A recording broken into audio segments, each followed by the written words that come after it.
आजची रविवारची सकाळ सुरू झाली आणि सोसायटीमधील बालगोपाळांच्या ग्रुपची एकच धांदल सुरू झाली. त्याला कारणही तसेच होते. मुलांची परीक्षा संपलेली होती. उन्हाळ्याची सुट्टी सुरू झाली होती. मागील 8-10 दिवसात उमा आजीने रोज संध्याकाळी श्रीरामाच्या, भक्त हनुमानाच्या सुंदर गोष्टी आपल्या लाडक्या बालगोपाळांना सांगितल्या होत्या. आज संध्याकाळी सगळे बालगोपाळ मिळून श्रीराम, लक्ष्मण, सीता, वीर हनुमान यांच्यावर एक छोटेसे नाटुकले सादर करणार होते.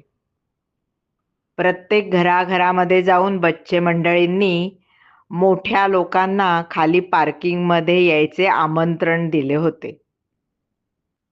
त्यांना या मोठ्या लोकांना सरप्राईज द्यायचे होते.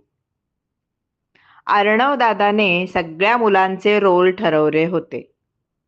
छोटे नाटक पण लिहिले होते आणि त्यानेच आपल्या घरामध्ये रोज संध्याकाळी सगळ्या मुलांची प्रॅक्टिस देखील घेतली होती.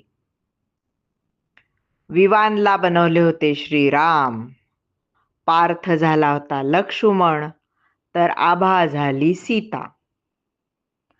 अर्णव दादा स्वतः रावण बनणार होता आणि कियान हनुमान आणि बरीच मोठी वानर सेना नाटकामध्ये होती. सर्व मुलांनी आपल्या आईला, ताईला कोणालाही सांगायचे नाही अशी सक्त ताकीद देऊन आपला गेटअप करून देण्यासाठी पटवले होते. नाटकामधील सर्व कलाकार अर्णवदादाच्या घरी सकाळी 11 वाजता शेवटची प्रॅक्टिस करण्यासाठी आले. आपल्या या सगळ्या बालमित्रांचे पाठांतर एकदम तयार झाले होते. सगळ्यांनी आपापले रोल खणखणीत आवाजात सादर केले. सर्व बालचमूंचा उत्साह पाहून अर्णवदादा एकदम खुश झाला. त्याने सांगितले, आपण संध्याकाळी 5 वाजता सगळेजण पार्किंगमध्ये तयार होऊन यायचे आहे. 6 ते 7 असे 1 तास आपले नाटक होणार आहे. सगळेजण खूप मस्त नाटक करत आहेत. आपले नाटक तर छानच होणार आहे. नाटक झाल्यावर मी सगळ्यांना आईस्क्रीम पार्टी देणार आहे. सगळी बच्चे कंपनी एकदम खुश झाली. आनंदाने आपापल्या घरी गेली.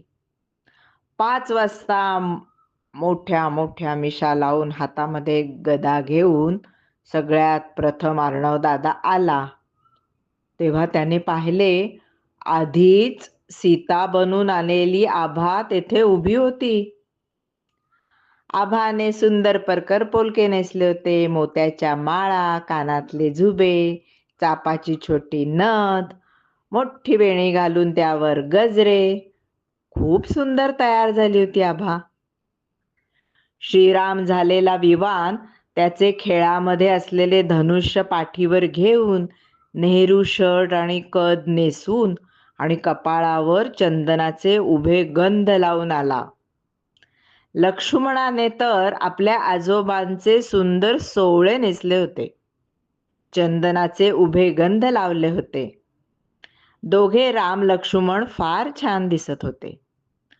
हनुमान झालेल्या छोट्या कियानला त्याच्या ताईने मोठी शेपटी बनवून गदा हातात देऊन खूपच सुंदर तयार केले होते. सर्व वानर सेना तर आपल्या छोट्या छोट्या शेपट्या लावून खूपच गोड दिसत होती. सर्व मोठी मंडळी जमा झाली. आपल्या मुलांनी श्रीरामावरचे नाटक बसवले आहे हे ऐकताच त्यांना खूप कौतुक वाटले. मुलांनी खूप उत्साहात, जोशात नाटक सादर केले. सगळ्यांनी नाटक झाल्यावर टाळ्यांचा कडकडाट केला. खूप जणांनी छोटी छोटी बक्षिसे देऊन मुलांना शाबासकी देखील दिली. रात्री रमत गमत गप्पा मारत आईस्क्रीम खाताना आता सुट्टीमधले पुढचे नाटक कोणते बसवूयात असा प्रश्न अर्णव दादाला विचारून आपल्या बालमित्रांनी त्याला नुसते भंडावून सोडले होते.